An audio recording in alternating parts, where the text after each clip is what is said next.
The Mafia's Nigerian Queen. No School, No Fear. Season 2. The Queen, the Mafia King, and the Truth. Main themes: revenge, truth, family, punishment, emotional healing, power, love, justice, friendship, and the rise of 4 powerful people bound by pain, loyalty, and war. Season 2 begins immediately after Season 1. Amaka Nwosu has returned to Nigeria as the woman no one expected her to become. She is no longer the barefoot child who ran away in the rain. She is no longer the little girl who watched her cousins go to school while she held a broom. She is no longer the orphan sleeping near the kitchen while relatives called it family care. She is now the hidden owner of Nwosu Crown International, one of the most powerful private companies in the world. But power does not erase pain. When Detective CO Minjae calls from Korea and tells her that her parents' accident was not an accident, Amaka's revenge changes shape. At first, she wanted her uncle, auntie, and cousins to feel the weight of what they did to her. But now she understands that her childhood suffering was connected to something bigger: stolen documents, stolen inheritance, international crime, and a company called Black Han River Holdings. Her uncle and auntie did not kill her parents with their hands, but they helped bury the truth. They accepted fear, money, comfort, and silence. Then they took a grieving child into their house and punished her for being alive. Season 2 is about Amaka forcing everyone to answer. Her uncle must answer for watching. Her auntie must answer for cruelty. Her cousin Chinonso must answer for mockery and lies. Her cousin Urena must answer for silence. The neighbors must answer for looking away. The powerful men behind Black Han River Holdings must answer for blood. At the same time, Kang Taejun begins to fall in love with Amaka, not because she is easy to love, but because she is impossible to ignore. He sees her power, but he also sees the pain beneath it. He sees the little girl inside the queen. He sees the woman who saves people because no one saved her. Detective CO Minjae also changes. He begins Season 2 as a man of law who distrusts the Mafia King. But Amaka's case forces him to understand that some criminals wear suits, donate to charity, protect their names with police connections, and hide evil behind public respect. A new woman enters the story: Dr. Mira, a powerful Korean forensic financial analyst and cyber intelligence expert. She is not a police officer, but she has worked with international crime units, private banks, and government investigators. She is brilliant, elegant, cold when necessary, and dangerous with information. She becomes the woman who can read money the way Amaka reads people. Mira becomes Detective Minjae's love interest. At first, she does not like him. She thinks he is too rigid, too loyal to a system that has already betrayed him. Minjae thinks Mira is too secretive and too willing to bend rules. But as they work together, he realizes she is not careless with the law. She is simply tired of watching criminals hide behind paperwork. Together, Amaka, Taejun, Minjae, and Mira become a powerful team. Amaka is the business queen. Taejun is the mafia king. Minjae is the detective. Mira is the financial hunter. They do not become friends immediately. They clash, argue, mistrust, and challenge each other. But slowly, they become something rare. 4 powerful people who understand that loyalty is not built from soft words, but from showing up when danger comes. Season 2 is not soft. It is revenge with documents, revenge with truth, revenge with public shame, revenge with court cases, revenge with children being protected because Amaka was not, revenge with the guilty left alive to remember. And through it all, love begins quietly in the middle of war. Welcome back, my beautiful family. Episode 1. Not an accident. Amaka remains in the Lagos boardroom after Detective CO Minjae's call. The room is silent, but inside her, everything is loud. Uncle Emeka and Auntie Ngozi are still sitting across from her. A few minutes earlier, they were begging for business rescue. They had entered her company like desperate people, not knowing the woman they were pleading with was the child they once treated like nothing. Now, Amaka knows something bigger.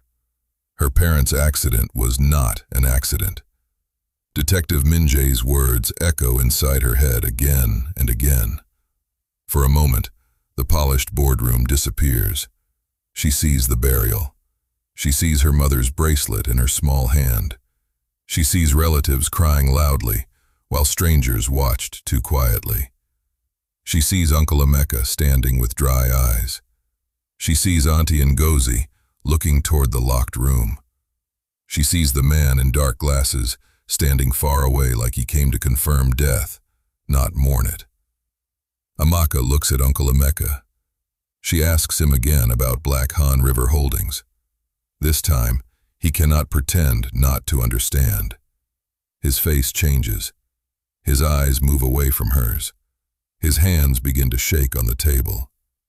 Auntie Ngozi notices and becomes afraid because she realizes there is something her husband has never fully told her. Uncle Amaka starts with lies. He says he does not know much. He says the name sounds familiar but old. He says after her parents died, many people came and went. He says he was grieving and confused. Amaka lets him speak until his excuses run out. Then she places her father's pen on the table and tells him that her father used to say people's mouths lie, but their bodies confess. His body has already confessed. Uncle Amaka breaks a little. He admits men came after the burial. They were not ordinary visitors. They knew Chike had files. They knew Adeze had business records. They knew there were documents connected to land, shipping, and money movement. They told him that Chike and Adeze had crossed people too powerful to fight. They warned him that if he wanted his own wife and children safe, he had to cooperate. Amaka asks what cooperation meant. He says he gave them access to Chike's papers. He allowed them to remove some documents. He hid others. He accepted money. He transferred property. He kept Amaka ignorant because they told him she must never grow old enough to ask questions. Auntie Ngozi gasps and asks Amaka if he is saying they were paid after the burial. Uncle Amaka does not answer. That is enough. Amaka turns to Auntie Ngozi and tells her fear may explain why Amaka hid documents. But fear did not tear her notebook. Fear did not deny her food. Fear did not call her useless. Fear did not make her sleep near the kitchen. Fear did not send Chinonso to school with money while Amaka watched from the doorway. Auntie Ngozi tries to speak, but nothing comes out. Amaka does not shout. She does not insult them. She does something worse. She begins giving orders. Her legal team is to freeze all rescue negotiations involving Uncle Amaka's company. Her auditors are to investigate every property and account connected to Amaka after Chike and Adeze died. Her private investigators are to locate former workers, neighbors, school records, estate documents, old land files, and anyone who saw what happened in that house. She also orders a separate file opened on the children of the house, Chinonso, Urena, and every cousin who benefited while she suffered. Uncle Amaka panics. He begs her not to disgrace the family name. Amaka looks at him with a calmness colder than anger. She tells him the family name was disgraced the day they used an orphan as a servant and called it Care. In Korea, Kang Taejun stands in a warehouse after surviving another attack. His black suit is torn at the sleeve. June Park is beside him, holding the warning note left behind by the attackers. Tell the Nigerian woman her parents should have stayed quiet. Taejun reads it again. He does not know why the message bothers him so much. He has received death threats all his life. He has watched enemies beg, betray, and bleed. But this one is different, because it was not truly aimed at him. It was aimed at Amaka. June tells him that Amaka's war is not their responsibility. Taejun says nothing. June has known Taejun long enough to understand silence. Amaka has become his responsibility, whether he wants to admit it or not. Detective Minjae arrives outside the warehouse with police. Usually, he would use a moment like this to pressure Taejun. But this time, he sees something bigger. The attackers were professionals. The note was in English. The company links point toward Black Han River Holdings. For once, Minjae does not see only Taejun's criminal world. He sees a shared enemy using both law and crime like tools. Minjae calls Amaka again. He tells her that if she wants justice, she will need more than anger. Black Han River Holdings has survived for years because evidence disappears, witnesses die or go silent, officers are bribed, and companies change names before investigators catch them. Amaka tells him she does not want quick revenge. She wants revenge that survives daylight. Minjae asks what that means. She says she wants evidence for court, exposure for the public, financial destruction for the companies involved, and personal truth for the people who made her childhood a grave. Later that night, Amaka goes to her old childhood house. She does not bring cameras. She does not bring journalists. Only 2 security cars stop outside the gate, and she enters alone. The house is smaller than memory made it. The walls are faded. The sitting room smells of old wood and trapped history. She walks past the doorway where she once watched her cousins leave for school. She stands near the kitchen corner where her mat used to be. For years, she thought returning would make her feel victorious. Instead, she feels 8 years old. She kneels near the floor. She places her mother's bracelet and father's pen down for a moment. She closes her eyes. She hears Auntie Ngozi telling her she was nothing. She hears Chinonso laughing. She hears Uncle Emeka saying the girl knew nothing. She hears rain from the night she ran. When she opens her eyes, the queen returns. She picks up the bracelet and pen. She says softly that she did not come back to cry. She came back to begin. Episode 2. The Company Behind the Blood. This episode explains what Black Han River Holdings really is and why it became connected to Amaka's family. Black Han River Holdings began in South Korea as a clean-looking investment company. On paper, it invested in shipping, port development, security technology, construction, and international logistics. It had polished offices, legal contracts, charity donations, and respected public faces. But beneath the clean surface, Black Han River was a machine for stealing. It identified valuable land in developing markets before the public knew the land would become important. It bribed local officials, used fake companies to buy property cheaply, threatened families who refused to sell, and used shipping routes to move stolen money, illegal goods, and people who were not supposed to be found. Nigeria became important to Black Han River because of port expansion, coastal land, private security routes, and storage facilities.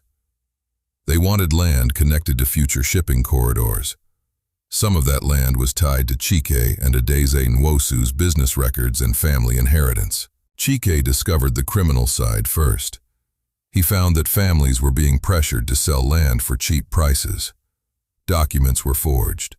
Officials were bribed. Some people who resisted disappeared or suddenly died. He started collecting names, dates, signatures, and movements. Adaeze discovered the financial side. She noticed that fake companies were moving money through local businesses. She saw payments that looked like investment funds, but were actually bribes and laundering channels. Her business mind saw patterns others missed. Together, Chike and Adaeze became dangerous. Chike could prove the crime. Adaeze could prove the money. Together, they could expose the network. That is why they were killed. Back in the present, Detective Minjae begins reopening Korean files connected to Black Han River. He discovers that old complaints from Nigeria were buried years ago. Chike's name appears in one file that was marked unverified and then archived. The officer who handled it later retired early and joined a private consulting firm connected to Black Han River. Minjae knows that is not coincidence. He begins to suspect the involvement of Baek Sungho, a former police commissioner who later became a respected businessman and philanthropist. Baek's public image is clean. He funds hospitals, gives scholarships, and supports children's charities. But old officers whisper that while he wore a badge, certain criminals became untouchable. In the underworld, Taejun's contacts know another name for Baek, the gentleman butcher. He does not hold knives. He does not fire guns. He does not stand near bodies. He signs papers, makes calls, smiles in public, and lets other men do the dirty work. Taejun tells June that if Baek is involved, Amaka's parents were not killed by ordinary criminals. They were killed by a network that knew how to use police, politicians, gangsters, lawyers, and corporations at the same time. Before we continue the story, I want to share something for anyone who is working on their wellness routine and wants to be more intentional about caring for themselves from the inside out. This is the LifeVantage Healthy Glow Essentials Stack. It includes liquid collagen and Protandim NRF2 Synergizer, made for people who want to support healthy-looking skin, hair, nails, and their daily glow routine. This is not a quick fix. It's not about perfection. It's about small daily habits. Drinking water, getting rest when you can, taking care of your body, and choosing products that fit your lifestyle. We don't claim to heal, treat, or cure, but when you give the body what it understands and needs, it can begin to support itself in the way it was designed to. I'm using my LifeVantage shop link, so when you check it out through my link, it supports me and my channel. Everyone's body is different, so please read the product details first. And if you are pregnant, breastfeeding, taking medication, or managing a health condition, talk to your doctor before using any supplement. If you want to learn more, check the link in my description. Now let's get back to Amaka. In Nigeria, Amaka's legal team begins the audit. Her lawyers file emergency preservation orders to stop Uncle Emeka from moving, selling, hiding, gifting, or transferring any property connected to Chike and Adeze's estate. Her financial investigators begin tracing old accounts, land transfers, business documents, school fees, and suspicious deposits made after her parents died. Uncle Emeka wakes up to phone calls from bankers, lawyers, and business partners. His company accounts are under review. His credit lines are suspended. His pending contracts are frozen. His investors are asking questions. His private lenders are demanding reassurance. For years, Uncle Emeka carried himself like a respected family man. He attended meetings, church events, funerals, and business gatherings as if he were honorable. Now, in one morning, the invisible floor beneath him begins to crack. Auntie Ngozi panics inside their home. She blames Amaka for being wicked. She says the girl should be grateful they took her in. Uncle Emeka looks at her with tired eyes and says, "They did not take Amaka in. They took her inheritance in." That sentence shocks even him. It is one of the first times he says the truth without being forced. Auntie Ngozi refuses to accept guilt. She says Amaka was stubborn, difficult, and ungrateful. But when she is alone, her mind betrays her. She remembers the child holding a broom at sunrise. She remembers the torn notebook. She remembers Amaka standing by the doorway, watching other children leave for school. She shakes the memory away because guilt is beginning to reach places pride used to protect. Amaka's investigators visit the old neighborhood. Some neighbors pretend not to remember anything. Some say they were not close to the family. Some say it was not their business. Amaka's team records everything. Silence is also evidence of a society that failed a child. A former houseworker named Auntie Mercy is found in another town. She is older now and poor, but she remembers everything. She remembers Amaka washing plates too heavy for her small hands. She remembers the child sleeping near the kitchen. She remembers Auntie Ngozi tearing a notebook.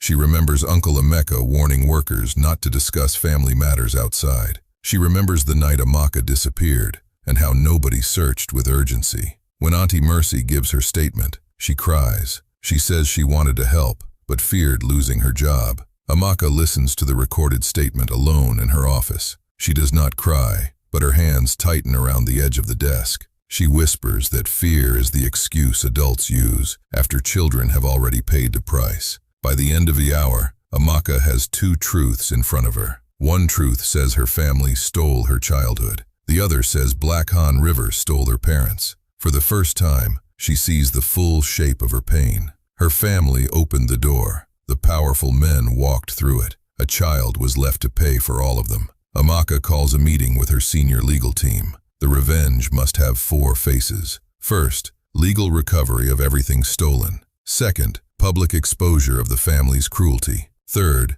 protection for children like her. Fourth, destruction of Black Han River Holdings and everyone behind it. Her lead lawyer asks how far she wants to go. Amaka says, until every stolen thing speaks. Episode 3. The House Speaks. Amaka orders a full reconstruction of her childhood experience. Not for pity, for evidence. Nwosu Crown's legal and investigative team builds a timeline beginning from the week her parents died. They identify who entered the house after the burial, which documents disappeared, when properties were transferred, when school fees were paid for Uncle Amaka's children, when Amaka stopped appearing in educational records, when neighbors last saw her, and when she vanished. Every date becomes a weapon. The investigators return to the old house with legal permission. They photograph the kitchen corner, the sleeping area, the storage room, Uncle Amaka's study, and the doorway where witnesses said Amaka often stood watching the other children leave for school. Auntie Ngozi is furious when she finds out. She says Amaka is turning their home into a crime scene. Uncle Amaka says maybe it always was. Ngozi looks at him as if he has betrayed her. He tells her that walls remember what people deny.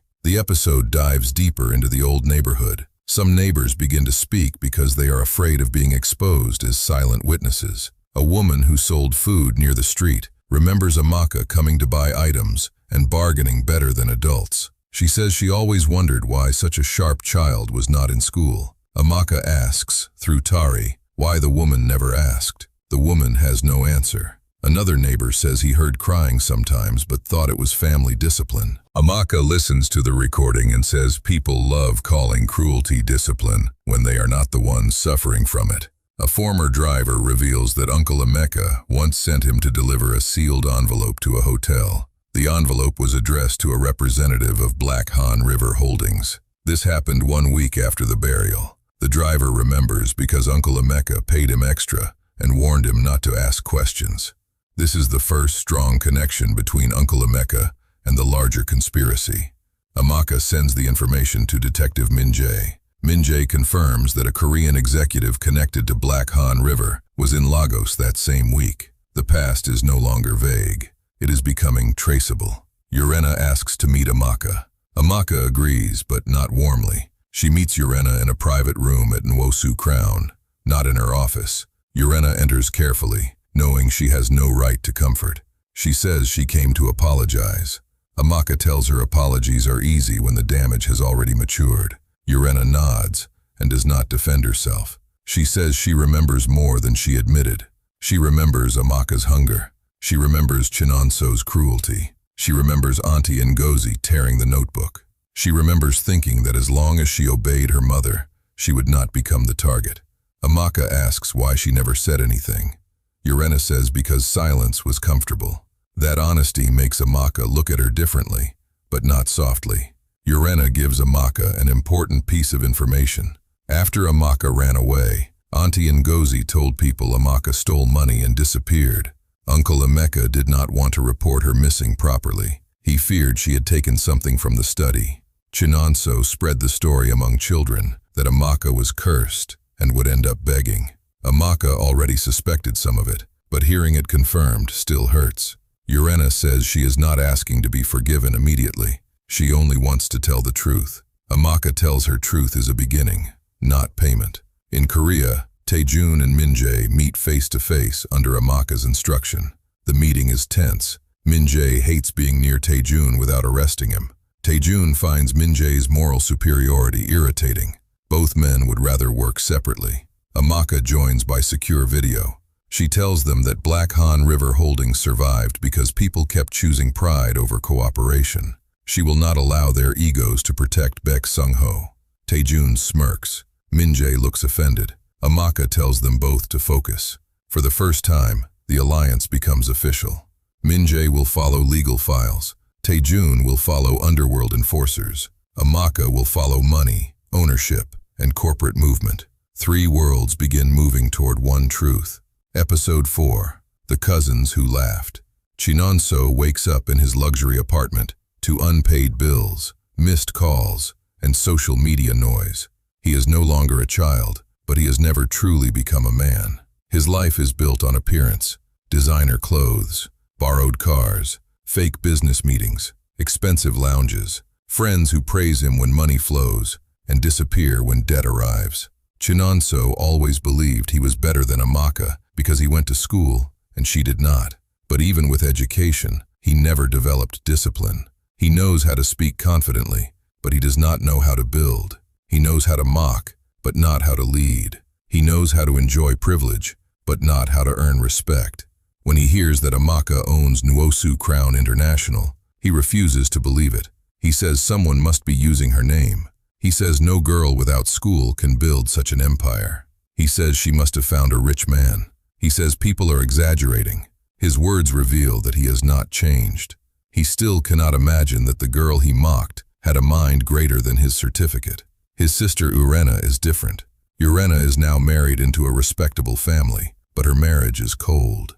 She has spent years pretending her childhood was normal, because admitting the truth would mean admitting she benefited from another child's suffering.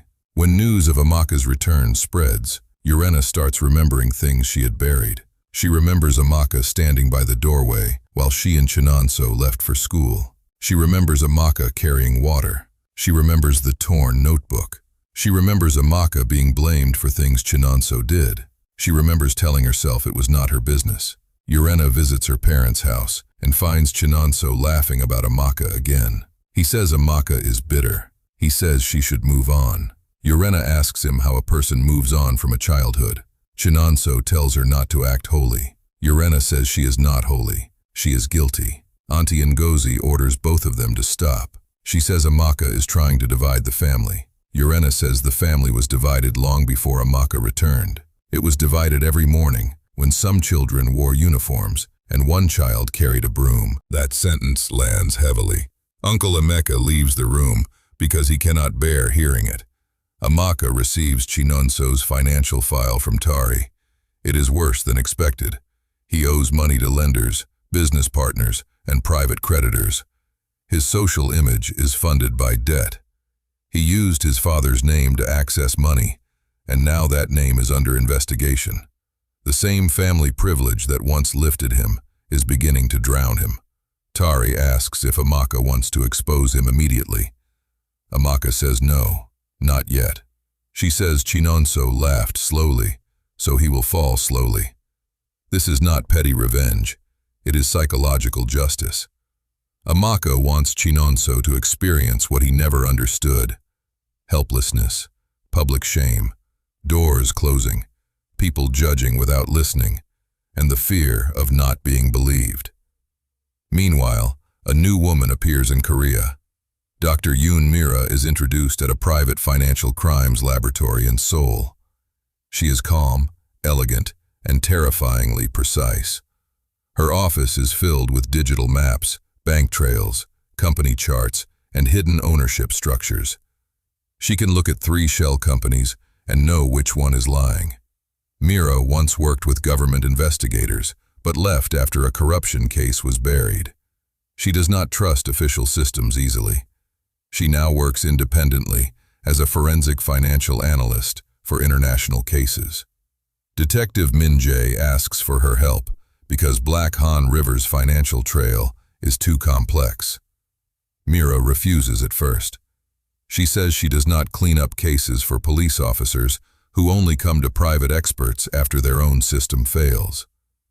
Minjae tells her this case involves murdered investigators, stolen land, and a woman whose entire childhood was destroyed because adults buried the truth. Mira stops typing. She asks for the files. When she sees Black Han River's structure, she becomes interested. Not emotionally at first. Intellectually. The company is too clean, too layered, too intentionally confusing. She says only a guilty company works this hard to look normal. Mira becomes the 4th force in the story. Amaka can read people. Taejun can read danger. Minjae can read crime. Mira can read money. The war is no longer a triangle. It is becoming a team. Episode 5. A child is not a servant. Amaka hosts a major public event through the Adeze Nwosu Child Protection Initiative. Until now, her foundation has worked quietly. It has funded school fees, safe houses, emergency rescue, counseling, and legal aid for children exploited by relatives after losing parents. Amaka never wanted to be the face of it, because her own pain was too close to the mission. But now, she chooses to stand publicly. The venue is filled with teachers, lawyers, social workers, journalists, market women, business owners, religious leaders, and survivors. Many expect a polished charity speech. They expect a wealthy woman speaking gently about giving back. They are not ready for what Amaka says. She stands on stage wearing a simple, elegant dress. No white power suit, no corporate armor. Her voice is calm, but the room feels the weight in it. She begins with funerals. She says when parents die, people gather. They cry. They pray. They praise the relative who promises to take the orphan in. They say, at least the child has family. Then the guests leave. The doors close. And sometimes, behind those doors, family becomes the first enemy. The hall becomes quiet. She talks about children who become servants in houses where they should have been loved. She talks about food being used as control. She talks about children denied school while cousins wear uniforms. She talks about notebooks torn because a child dared to dream. She talks about adults who call abuse discipline because discipline sounds cleaner. She does not mention Uncle Amaka or Auntie Ngozi by name, but everyone who knows begins to understand.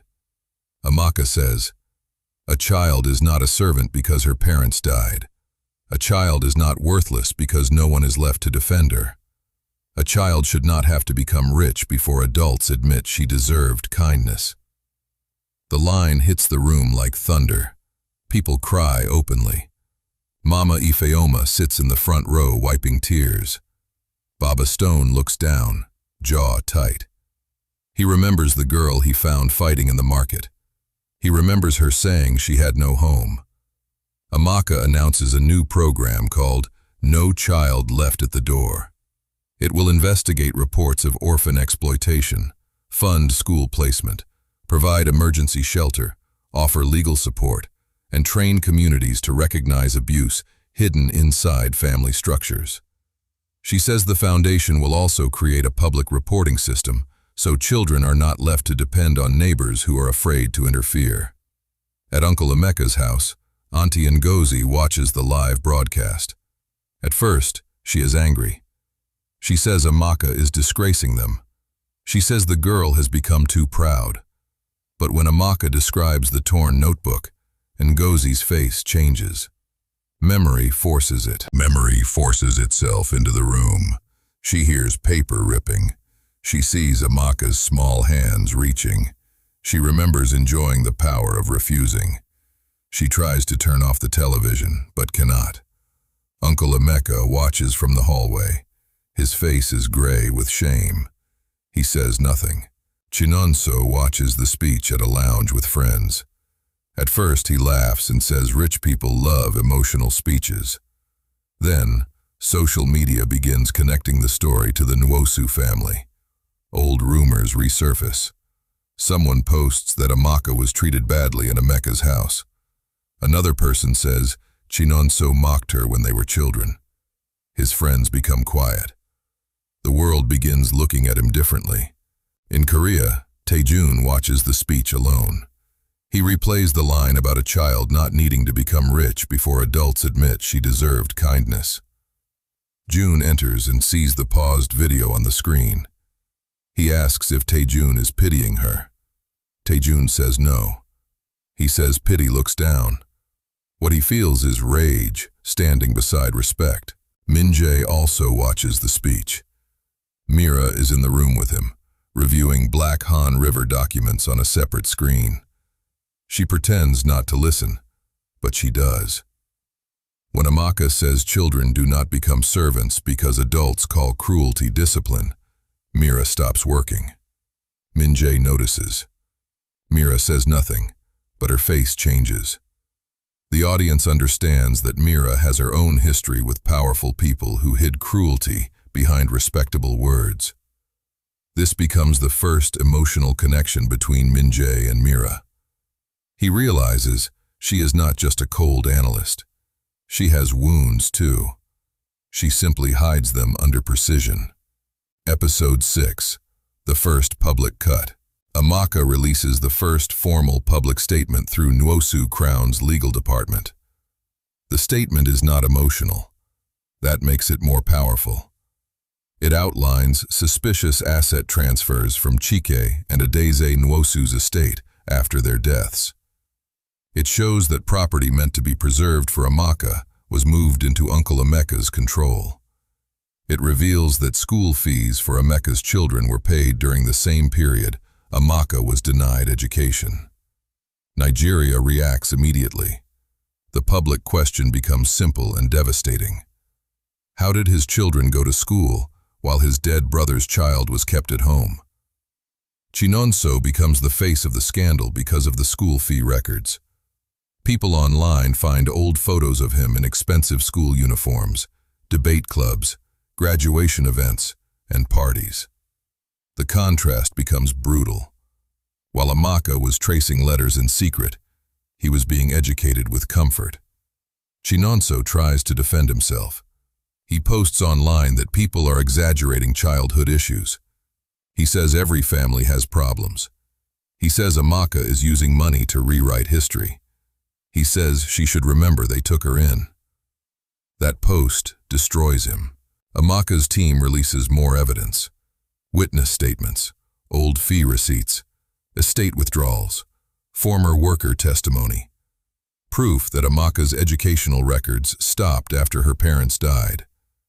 Proof that Uncle Emeka's children continued schooling without interruption. People turn on Chinonso with full force. His car is seized outside a restaurant because of unpaid debt. People record him arguing with the recovery agents. The video spreads. His fiancée's family cancels marriage discussions. Business partners withdraw. Friends stop answering calls. His life becomes the public humiliation he once thought could only happen to people beneath him. He calls Amaka's office repeatedly. She does not answer. Auntie Ngozi comes to Nwosu Crown headquarters without an appointment. She expects her age and family title to force respect. Security stops her politely at the entrance. She says she is Amaka's mother. The guard says Amaka's mother is dead. The words strike her like a slap, though no one touches her. She begins shouting, but cameras are outside the building. She suddenly remembers the public is watching. She lowers her voice and begs to see Amaka. Amaka watches from the security room upstairs. Her assistant asks if she should be allowed in. Amaka says no, not today. Years ago, Ngozi made Amaka stand outside doors, waiting for kindness that never came. Today, Ngozi stands outside Amaka's door and learns that access is not the same thing as family. Meanwhile, Detective Minjae arrives in Nigeria with documents. Mira travels with him because the Nigerian banking trail is now essential. Taejun is also there, having flown in quietly after the warehouse threat. The first meeting between all four is tense. Minjae does not like Taejun. Taejun does not trust Minjae. Mira does not trust anyone. Amaka does not have patience for their pride. Mira studies Amaka carefully. She expected a rich woman seeking revenge. Instead, she sees someone who understands documents, leverage, and pain with equal clarity. Amaka studies Mira too. She expected Minjae's consultant.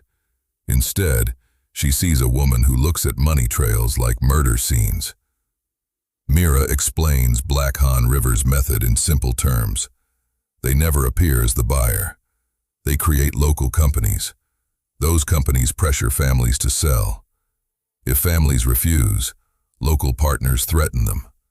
If legal trouble appears, police allies bury files. If witnesses speak, underworld groups silence them. If money needs to move, charities and shipping contracts clean it. Amaka listens quietly. Then she says Black Han River did not just kill her parents. It studied the country, the law, the poverty, and the greed around them. It used every weakness. Mira says yes. That is why it has survived. That night, Taejun and Amaka speak privately in a hotel garden. He asks if the public exposure satisfies her. She says satisfaction is too small a word. He asks what she feels. She says, like the child in me is finally being believed, but belief came too late to save her. Taejun does not offer empty comfort. He simply stands beside her. After a while, he says, then let the world arrive late. We will still make it listen. Amaka turns to him. For the first time, she sees not only the Mafia king, not only the dangerous man, but someone who understands that revenge can also be mourning. Are you enjoying the story? Please don't forget to like, share, and subscribe. It will mean a lot to me. And let me know where you are watching from in the comments section. Episode 7. The Man Who Watched. Uncle Amaka is called for a formal deposition. The room is cold, quiet, and controlled. Amaka sits across from him with her lawyers. She wears black. There is no softness in her face, but there is also no shouting. Uncle Amaka arrives with his lawyer, but he looks smaller than before.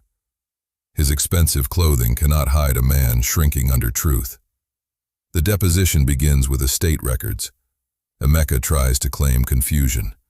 He says, after Chike and Adeze died, everything happened quickly. He says he was grieving. He says he made decisions to protect a family. He says he did not understand all the documents. Amaka's lawyer places records on the table. Property transfers, bank withdrawals, private deposits, a payment linked to Black Han River Holdings, school receipts for his children, documents showing Amaka's inheritance was never properly protected. Amaka's lawyer advises him to answer carefully. Amaka watches him. The lawyer asks why Amaka was not sent to school. Amaka says money was limited. The lawyer slides Chinonso's school fee receipts across the table. Same year, same household, different child. The room becomes silent. The lawyer asks if Amaka slept near the kitchen. Amaka says he does not remember. Auntie Mercy appears through video testimony. She says she remembers clearly. Amaka slept on a thin mat. She worked early. She ate last. She was often accused. She wanted school. Ngozi tore her notebook. Amaka saw and did nothing. Amaka closes his eyes. The lawyer asks why no proper missing child report was filed when Amaka ran away. Amaka says they searched. A second witness says Amaka told neighbors not to make noise about family shame and that hunger would bring Amaka back. Amaka finally speaks. She asks him what kind of brother he was to Chike. Amaka does not answer. She asks what kind of guardian he was to her. He does not answer. Then she asks whether he loved her at all. That question destroys him more than the financial documents. He begins crying. He says he was afraid. He says the men who came after the burial threatened him. They told him Chike had hidden dangerous files. They told him Amaka must remain ignorant. They warned him not to let the child grow into her parents' mind.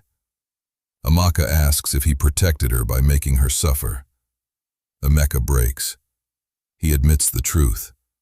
He protected himself. The confession lands like a verdict. Amaka tells him fear did not make him wicked. Choosing himself over a child did. After the deposition, Amaka walks into the hallway. For years, she imagined the truth would make her feel free. Instead, she feels sick. Hearing him admit it makes the child inside her ask why her own uncle could not choose her even once. Taejun is waiting at the end of the hallway. He does not touch her. He does not ask if she is okay. He simply says, "Breathe." Amaka wants to tell him to leave. Instead, she breathes. One breath, then another. He walks beside her without touching her. That restraint becomes more intimate than comfort. Meanwhile, Minjae and Mira work together in Lagos. Mira follows money from Black Han River into a Nigerian shell company that later paid a local fixer. Minjae asks how she found it so quickly. Mira says money is like guilt. It always tries to hide under someone else's name. Minjae smiles for the first time around her. Mira notices but pretends not to. Before we continue the story, I want to quickly share something for anyone who is trying to be more intentional with their daily wellness routine. This is the LifeVantage Pro Tandem Dual Synergizer. It is designed to support healthy aging, oxidative stress support, and daily wellness from within. This is not a quick fix. Wellness is built through small, consistent habits. Drinking water, resting when you can, moving your body, and choosing products that support your routine. We do not claim to diagnose, treat, cure, or prevent disease. The goal is simple. Give your body support it understands, so it can function at its best. I'm using my LifeVantage shop link, so when you check it out through my link, it supports me and my channel. Everyone's body is different, so read the product details first. And if you are pregnant, breastfeeding, taking medication, or managing a health condition, talk to your doctor before using any supplement. Tap the link in my description to learn more. Now, let's get back to Amaka. Later, they are nearly followed by men connected to the shell company. Minjae protects Mira physically, but Mira saves them strategically by already having copied the files and sending them to Amaka before anyone could take them. Minjae realizes Mira is not someone to rescue, she is someone to respect. Episode 8. Chinonso falls. Chinonso's life collapses piece by piece. His luxury car is gone, his apartment is seized, his fiancée leaves, his friends disappear, his lenders become aggressive, his name becomes a joke online. People who once praised his confidence now call him a man built with stolen comfort. But humiliation does not immediately create repentance. At first, Chinonso remains angry. He says Amaka is evil. He says she has always been jealous. He says she wants everyone to worship her because she became rich. He says childhood should stay in childhood. Then his little son, Dika, asks him a question. Daddy, why are people saying you were mean to a girl who had no mummy and daddy? Chinonso cannot answer. The question follows him everywhere. For the first time, he sees Amaka not as the girl he mocked, but as a child like his son, a child who had no parents, a child who should have been protected. He returns to the old family house alone. The house is quiet. Much of the furniture has been removed or marked for seizure. He walks to the kitchen area and stands where Amaka's mat used to be. Memory comes back with cruelty. He remembers waving school books in her face. He remembers asking her to pronounce words. He remembers hiding the missing money. He remembers her being blamed. He remembers saying nothing. He remembers laughing. He sits on the floor. For the first time, he does not defend himself. He says aloud, "I was wicked." Later, Chinonso goes to Nwosu Crown headquarters. Security refuses him entry. He waits outside for hours. He does not shout. He does not insult anyone. He simply waits because waiting is the only thing left for him. Amaka finally agrees to see him, but not in her main office. Her office is earned access. He has not earned it. She meets him in a plain conference room. Chinonso enters looking exhausted. He kneels immediately. Amaka tells him to stand, because kneeling after losing everything is not automatically humility. He remains on his knees. He confesses. He admits he hid the money. He admits he let her take the blame. He admits he mocked her for not going to school. He admits he enjoyed having someone beneath him because it made him feel powerful. He admits he repeated lies after she ran away. Amaka listens with no visible reaction. Inside, every word cuts her. He begs for forgiveness. Then he begs for help. Amaka asks which one he came for first. Chinonso cannot answer. That silence tells her he is still learning the difference between guilt and desperation. She tells him forgiveness is not a loan. Forgiveness is not reputation repair. Forgiveness is not the price of emergency rescue. If he wants any help from her, he must publicly confess what he did and cooperate with the legal investigation, even if it harms his parents. Chinonso looks terrified. A public confession will finish him. Amaka says he is already finished. Truth is the only thing that might make him human again.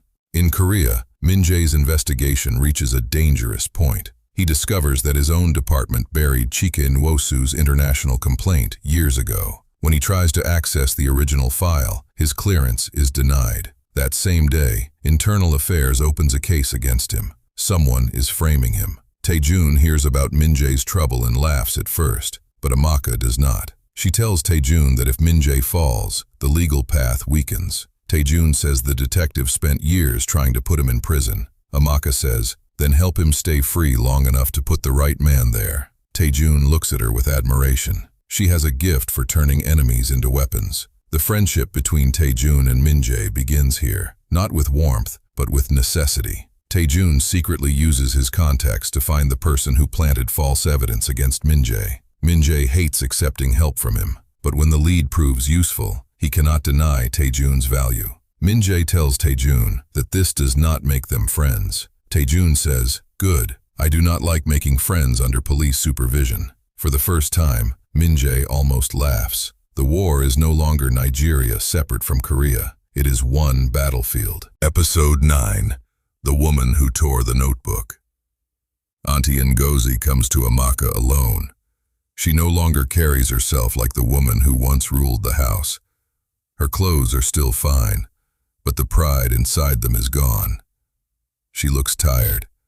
Her eyes are swollen from sleeplessness. Public shame has entered her bones. She begins wrongly. "My daughter." Amaka stops her.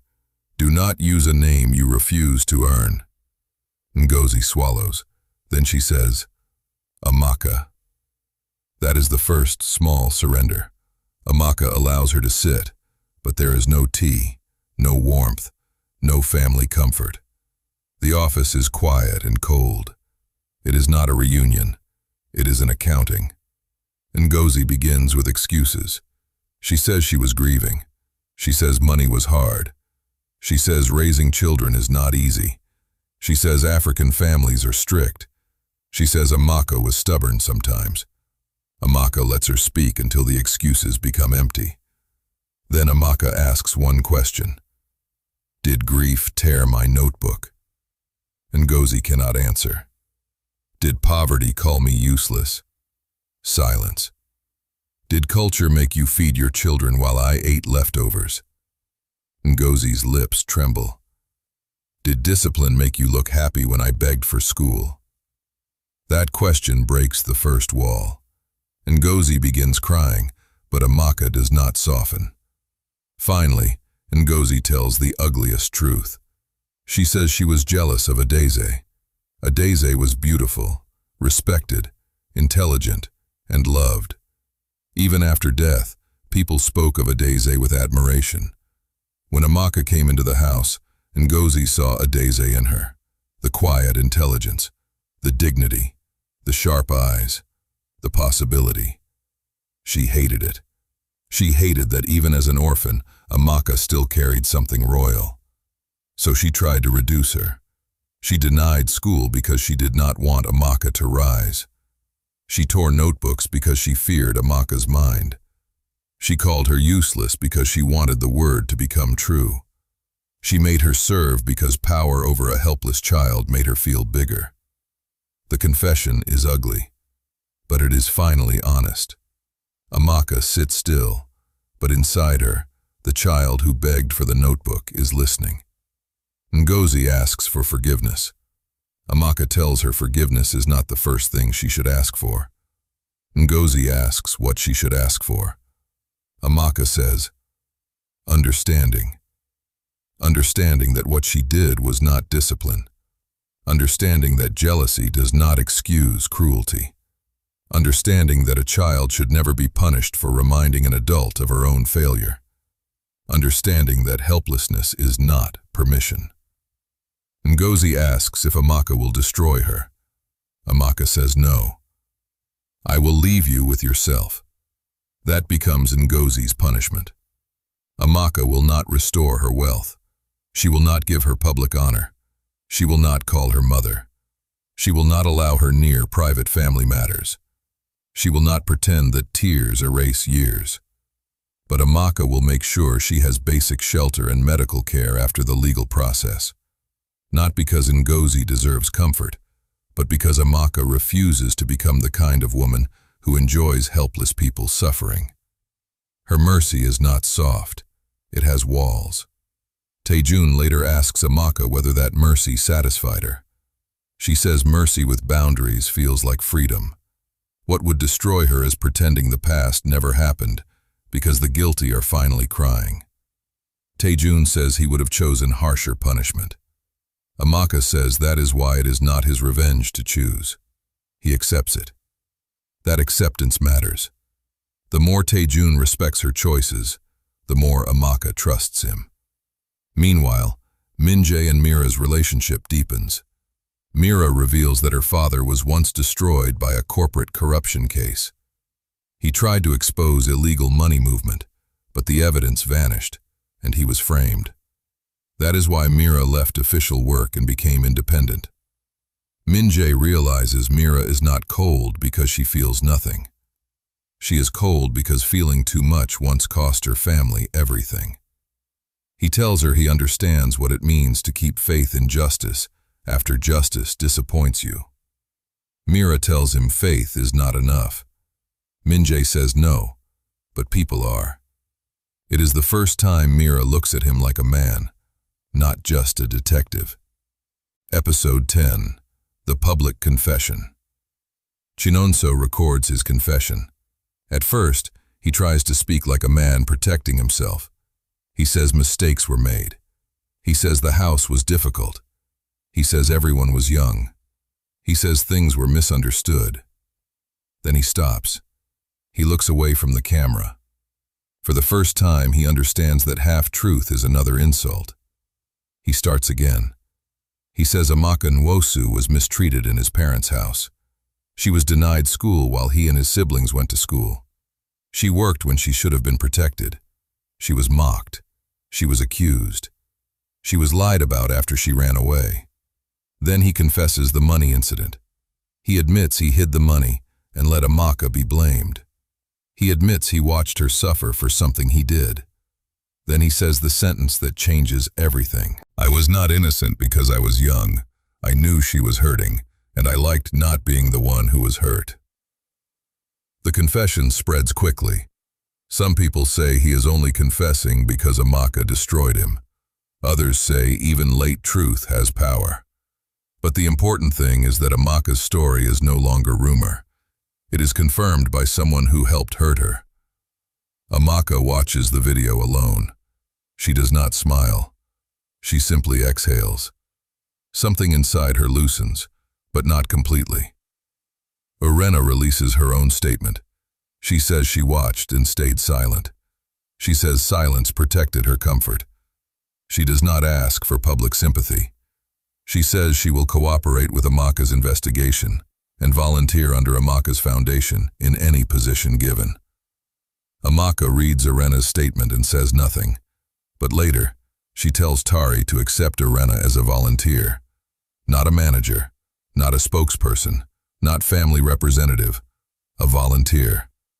Urena must learn service without power. Auntie Ngozi refuses to confess publicly.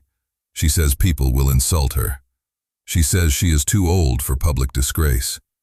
But social disgrace finds her anyway. At church, women shift away from her. At meetings, people whisper. Friends stop inviting her. When she visits someone, the gate man says Madam is not home while cars sit clearly in the compound. Ngozi finally tastes exclusion. The same woman who once made Amaka feel unwanted now becomes unwanted everywhere. Uncle Emeka's company officially collapses. Creditors take over assets. Investors sue. His name becomes toxic. Men who once called him honorable stop taking his calls. His punishment is not only financial ruin. It is the death of the false respect he built on a child's suffering. In Korea, Minjae, now suspended, meets Amaka, Taejun, and Mira in a private room. Without his badge, he looks stripped of identity. Taejun notices but does not mock him this time. Amaka's presence controls the room. Mira reveals the strongest financial discovery yet. Black Han River made payments around the exact week Chike and Adeze died. The payments moved through 3 companies, then through a Nigerian fixer, then into an account connected to Uncle Amaka's business. Uncle Amaka may not have ordered the deaths, but he benefited from the silence after them. Minjae reveals that Baek Sungho had access to Chike's buried complaint. Taejun reveals that Baek hired underworld groups through intermediaries. 3 trails begin merging into one. They now know the shape of the enemy. Baek Sungho used the law to bury evidence. He used criminals to enforce silence. He used companies to hide money. He used men like Uncle Amaka to open doors. Amaka says Baek's mistake is that he thinks power is protection.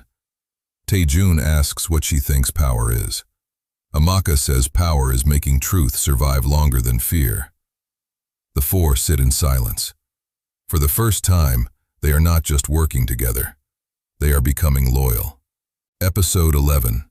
Love in a War Zone. An attack happens at one of Amaka's warehouses in Nigeria. The attackers do not come to steal goods. They come for files. Specifically, they target storage connected to the old land records and Black Han River documents Amaka's team has been collecting. The fire is controlled, professional, and timed to look like ordinary sabotage. Amaka arrives before sunrise. Smoke still hangs in the air. Workers stand shaken. Some have minor injuries. Files are damaged. Shelves are burned. The building looks like someone tried to erase memory. Everyone expects Amaka to rage. She does not. She asks for names first. Every worker injured, every guard on duty, every cleaner who was inside, every family affected. She orders medical care, emergency support, temporary relocation, counseling, and double salary for the month. Her staff watch her with loyalty deeper than fear. Taejun arrives quietly with June and a small team. Amaka is angry when she sees him. She asks why he came. He says the attack crossed borders. She says that is not the real answer. He says nothing. She tells him she did not ask him to come. He says he knows. She warns him not to confuse care with control. Taejun answers, "I am learning the difference." That sentence matters more than any romantic speech. Amaka has survived control disguised as care. Taejun is a man used to control. If he wants to love her, he must learn to stand beside her without taking over. Later, they sit on a balcony overlooking Lagos. The city is alive beneath them. For once, nobody interrupts. No lawyers, no staff, no police, no guards close enough to hear. Amaka admits revenge is not making her feel how she expected. Taejun asks what she expected.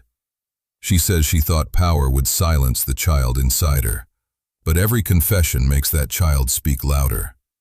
Taejun says perhaps the child does not want silence. Amaka asks what she wants. He says, "Witness." The word reaches her. Amaka tells him she does not know how to be loved without waiting for the cost. Taejun says he will not ask her to trust him in one day. He will stand where she can see him until she believes he is still there. He reaches toward her hand, but stops before touching her. He waits. Amaka notices. Her whole life has been filled with people taking, grabbing, ordering, accusing, and deciding. Taejun, waiting for permission, becomes the first romantic act that truly touches her. She places her hand in his. They sit like that in silence. No kiss yet. The restraint makes it stronger. At the same time, Minjae and Mira work late in a Lagos safe house. They trace the warehouse attack to a contractor linked to Black Han River. Mira has not slept. Minjae brings her tea. She tells him she does not need taking care of. He says he knows. He places the tea down anyway and returns to the files. Mira looks at the tea. It is small, but it matters. She asks why he became a detective. Minjae says because when he was young, he believed the truth could protect people. Mira asks if he still believes that. He looks at the files and says truth alone cannot protect people. But without it, the guilty write history. Mira says that is almost poetic. Minjae says he will deny it if she repeats it. She smiles. Their love begins in quiet intelligence, not loud passion. Across the world, Baek Sungho appears at a charity event in Korea. He smiles beside children, politicians, and business leaders. He announces an education fund while hiding the fact that his network helped destroy a family and deny a child her inheritance. Amaka watches the broadcast later. Her face hardens. She says a man who hides behind children while destroying families deserves exposure in front of the children he pretends to protect. Taejun asks what she plans. Amaka says she will let him stand in the light long enough for everyone to see the blood on his shadow. Episode 12. The Gentleman Butcher. Amaka travels to South Korea with her team. This episode fully introduces Baek Sungho. He is elegant, older, respected, and terrifyingly calm. He does not look like a villain. That is what makes him dangerous. He speaks softly. He funds hospitals. He gives scholarships. He attends charity dinners. He shakes hands with ministers. He smiles for cameras. He understands that the cleanest mask is kindness performed publicly. To the world, he is a philanthropist. To the underworld, he is the gentleman butcher. Minjae discovers that Baek, while serving as a senior police official years ago, had access to Chike Nwosu's complaint. Shortly after that complaint disappeared, Chike and Adeze died. Taejun identifies the men Baek used as violent intermediaries. They were never directly tied to him, but money moved through shell companies connected to Black Han River Holdings. Mira follows the financial trail and discovers payments made in Nigeria around the week of her parents' burial. Some payments went to local fixers. One trail leads close to Uncle Emeka. Another leads to land rights that should have belonged to Amaka. The truth becomes clearer. Chike found the criminal route. Adeze found the financial route. Together, they became dangerous. They were not killed only because they knew too much. They were killed because they refused to sign away land and business rights that later became valuable for international shipping, storage, and private security operations. Amaka realizes her parents died protecting her future. This nearly breaks her. She leaves the meeting and locks herself in a private restroom. For several minutes, the queen disappears. The daughter remains. She grips the sink. All her life, she believed she built everything from nothing. And she did build her empire through intelligence, pain, and work. But now she understands that her parents had also been fighting for the future stolen from her. They were trying to protect her long after they realized danger was coming. Taejun waits outside the door. He does not force it open. He simply stands guard. When Amaka comes out, her eyes are red, but her face is steady. She says she wants Baek alive long enough to lose everything. Taejun answers, "Then we do it your way." This is how their love deepens, not through grand declarations, but through respect. Taejun is powerful enough to choose violence, but he chooses to honor Amaka's justice. Baek finally meets Amaka at a charity gala. The room is filled with wealthy guests, cameras, politicians, and elegant music. Baek approaches Amaka like a gentleman. He compliments Nwosu Crown. He says her parents would be proud of the woman she became. The insult is dressed as kindness. Amaka smiles for the cameras. She says her parents would still be alive if men like him did not mistake silence for ownership. Baek's smile barely changes. He tells her brave people often confuse truth with protection. Amaka steps closer and says her parents made one mistake. Baek asks what that was. She says, "They died before teaching you what their daughter would become." Cameras flash. To the public, it looks like polite conversation. To Taejun, watching from across the room, it is war. To Minjae, watching through security feeds, it is a confession waiting to happen. During the gala, Minjae gains access to a guest list connected to Baek's old network. June identifies two men linked to the hotel attack. Mira traces a donation to a shell company connected to the Nigerian payments. Baek is not afraid. He gives one quiet order to his assistant. Find what Amaka loves. Episode 13. 4 Against the River. After the gala, the danger grows sharper. Baek Sungho realizes Amaka is not alone. She has money, intelligence, evidence, and now people around her who are not easy to scare. So he attacks the team from different sides. He targets Minjae by pushing the misconduct case harder. Korean media begins reporting that Detective Seo Minjae may have accepted illegal help from private foreign interests. His name is dragged through public suspicion. Officers who once respected him avoid eye contact. Minjae feels the shame deeply, because his whole life has been built on integrity. Mira becomes furious. She tells him the system is punishing him because he is dangerous to corrupt men. Minjae says, public trust matters. Mira says, truth matters more. For the first time, Minjae snaps and says she does not understand what it means to lose a badge. Mira goes quiet. Then she tells him she understands losing a name. Her father once tried to expose financial corruption. When the evidence disappeared, he was framed as the thief. Her family name was ruined. Her mother stopped going outside. Mira studied money because money destroyed her father, and then pretended to be innocent. Minjae apologizes. Mira accepts, but not softly. Their bond deepens because both understand reputation can be murdered without a weapon. Baek targets Taejun by leaking information to rival gangs that Taejun is distracted by a Nigerian woman and a detective. Rivals begin testing his territory. Taejun has to prove he is still dangerous, while also refusing to abandon Amaka's case. Jun warns Taejun that love is making him vulnerable. Taejun says, love is not the weakness, carelessness is. Baek targets Amaka by threatening her foundation. Anonymous messages warn that children protected by her program may suffer if she continues. That changes Amaka's anger into something colder. She tells the team that Baek made his first real mistake. He touched the children. The four meet in a private safe house. Amaka, Taejun, Minjae, and Mira sit at one table. No one is pretending this is only business anymore. Amaka says Baek expects them to react emotionally and separately.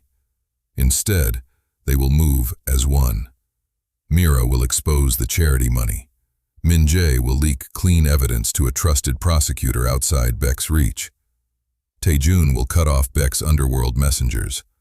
Amaka will publicly expand the foundation, refusing to be frightened. Taejun looks at Minjae and says he knows where one of Baek's intermediaries hides. Minjae asks if the information is legal. Taejun says information does not have a passport. Minjae sighs. Mira laughs quietly. Amaka looks at them and realizes something unexpected. The Mafia king and the detective are beginning to understand each other. They still argue. They still judge each other. They still stand on opposite sides of the law. But trust is forming. Later, Taejun and Minjae are forced to work together during an ambush. Baek's men try to intercept a witness connected to the Nigerian payments. Minjae wants to move the witness legally. Taejun says the legal route is already compromised. They argue until Amaka tells them both the witness dies if their pride remains louder than their intelligence. They combine methods. Minjae handles the official decoy. Taejun handles the hidden extraction. Mira scrambles the digital tracking.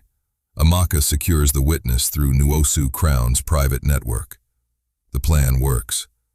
Afterward, Minjae grudgingly tells Taejun his plan was not terrible. Taejun says that is the nicest thing a detective has ever said to him. Minjae almost smiles. This is the birth of their friendship. Not soft, not easy, but real. Episode 14, The School of the Unprotected. Amaka returns to Nigeria for the opening of the school built in her parents' name, the Chike and Adaeze Nwosu Academy for Unprotected Children. The school is not just a school. It is an answer to her childhood.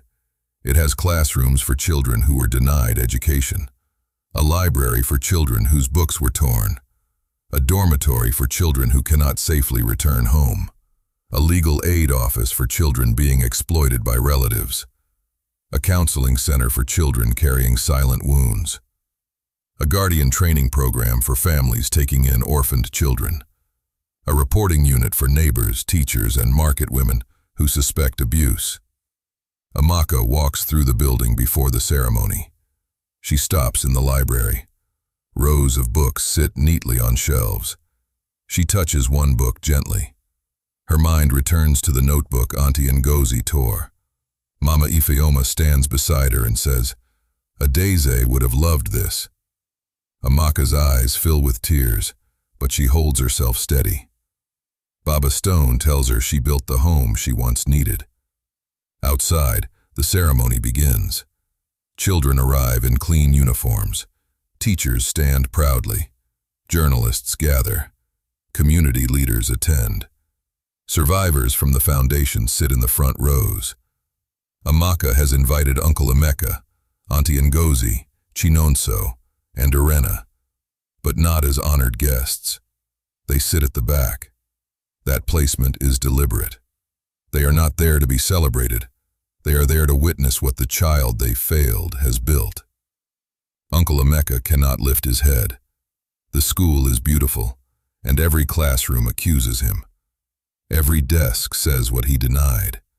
Every child in uniform reminds him of the child he kept home. Auntie Ngozi cries quietly, not loud enough to draw attention. She has learned that public tears no longer make her the center of the story. Chinonso holds his son Dika's hand. Dika watches the children entering the school and asks if Amaka built it because she did not get to go to school. Chinonso says, yes. Dika asks why nobody helped her. Chinonso cannot speak for a moment. Then he says, because adults failed her. That is the first honest sentence he gives his child. Irena stands among the volunteers, not family. She carries supplies, directs children, and helps teachers. Nobody treats her as special. She accepts it because she knows service without status is part of her repentance. Amaka gives a speech. She says children do not owe adults silence. They do not owe abusers protection. They do not become servants because tragedy made them vulnerable. They deserve love before survival, education before labor, protection before prayers, and justice before forgiveness. The crowd rises in applause. Amaka looks at the children, not the guilty people sitting behind them. That is the revenge. The child denied school has built a school. The child called useless has built protection. The child abandoned by family has become shelter for others. After the ceremony, Chinonso asks to speak to Amaka privately. This time, he does not ask for money first. He asks how to tell his son the truth without making excuses. Amaka studies him. This is the first time he has asked for something that could make him better, not richer. She tells him to begin with the words adults never said to her. I was wrong. Chinonso cries quietly. Amaka does not hug him. She does not erase the past. But she gives him that sentence because Dika deserves a father who does not pass down lies. Later, Amaka steps into the quiet garden behind the school. Taejun follows but stops at a respectful distance. She turns and asks why he always stops there. He says, because I do not want to cross a line you did not open. Amaka looks at him for a long moment. Then she walks toward him herself. Their first kiss is quiet, emotional, and earned. It is not for the crowd. It is not dramatic noise. It is two wounded people choosing one moment of softness after years of war. She pulls away first, but she does not step far. For once, silence feels safe. In another part of the garden, Minjae and Mira stand together, watching from a distance. Mira says she did not expect the Mafia king to be gentle. Minjae says he did not expect the financial hunter to cry at a school opening. Mira wipes her eyes and says she is not crying. Minjae says he will deny seeing it. She smiles. He offers his hand, not romantically dramatic, just quietly. She takes it. The four of them later stand together near the entrance of the school. Amaka, Taejun, Minjae, and Mira. They are not only allies anymore, they are becoming family by choice. Amaka says Baek will come for the school. Taejun says then he will meet all four of them. Minjae says this time they build the case before he strikes. Mira says she has already started. Amaka looks at them and realizes something powerful. For the first time in her life, she is not fighting alone. Far away in Korea, Baek Sungho sits alone in his private office, surrounded by glass walls, expensive art, and the quiet confidence of a man who has destroyed lives without ever staining his own hands. On the screen before him is the footage from the school opening in Nigeria. He watches the children walking into the new academy. He watches Amaka standing proudly before the building named after her parents. He watches Taejun standing behind her, not as her owner, not as her shield, but as the man who has chosen to stay. He watches Detective Minjae and Mira standing close together, no longer just allies, but people who have begun to trust each other with more than the case. Then he sees the kiss. Amaka and Taejun. Quiet, emotional, earned. Baek rewinds it once, then again. His assistant stands nearby, waiting for instruction. Baek's face remains calm, but something cruel moves behind his eyes. For 2 seasons, Amaka Nwosu has been a problem, a survivor, a businesswoman, a daughter searching for truth, a queen building her empire from pain. But now, Baek sees something else. He sees what she loves. The assistant asks, "Sir, should we move against Nwosu Crown?" Baek keeps his eyes on the screen.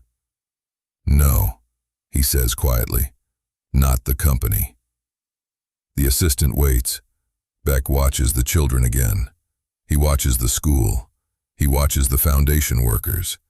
He watches Amaka smiling softly, almost peacefully, as children enter classrooms she built because she was once denied one. Then Baek smiles. "People like Amaka Nwosu do not break when you attack their money," he says. "They rebuild. They do not break when you attack their name. They fight harder. They do not even break when you attack their past. Pain made her powerful." He pauses. "But love." His eyes return to Taejun. "Love makes powerful people afraid." The assistant understands. Baek gives the order. "Begin with the foundation, then the wedding." The screen goes dark. In Nigeria, Amaka stands outside the school, watching children enter the classrooms. For the first time in years, she feels something close to peace. Not complete peace, not innocent peace, but enough to breathe. Mama Ifeoma stands beside her. Baba Stone watches from a distance. Urena carries supplies with the volunteers. Chinonso kneels beside his son, explaining quietly that adults must learn to say, "I was wrong." Detective Minjae and Mira stand together near the gate, already discussing security, evidence, and the next legal move. Their hands touch briefly. Neither of them pulls away. Taejun walks up beside Amaka. He does not ask if she is happy. He knows happiness is still new to her. Instead, he says, "Your parents would have been proud." Amaka looks at the school. Her eyes shine, but she does not cry. "I hope so," she says. Taejun looks at her for a long moment. Then he says something that changes the air between them. "When this war is over, marry me properly." Amaka turns to him. "Taejun." He does not rush her. He does not kneel. He does not make it a performance for the crowd. He simply stands beside her, steady and serious. "I do not want to own your life," he says. "I want to stand in it, in front of your people, in front of mine, in front of every enemy who thought pain would make you impossible to love." Amaka is silent. For a woman who survived abandonment, love feels more dangerous than war. War, she understands. Betrayal, she understands. Power, she understands. But being chosen, openly, patiently, without being controlled, is still something her heart is learning to trust. She looks at the children entering the school. She looks at the man beside her.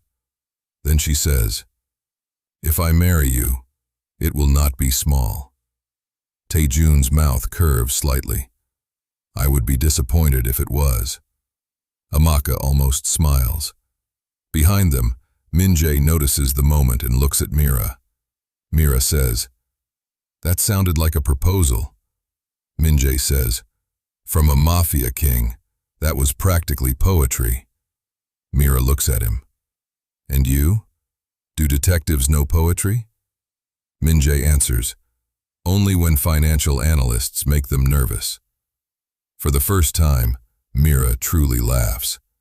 The four of them stand in the same place: Amaka, Taejun, Minjae, and Mira, not yet knowing that Baek has already chosen their joy as his next target. The final season will not begin with weakness. It will begin with love. A wedding is coming. An Igbo traditional wedding that will shake Nigeria and Korea. A white wedding that people will speak about for years. A celebration of culture, power, survival, and love. A wedding where Amaka will not walk like a woman being given away. She will walk like a queen who survived everything meant to destroy her. But Baek Sungho is preparing his final move. He believes love is Amaka's weakness. He does not yet understand that love is what will make her most dangerous.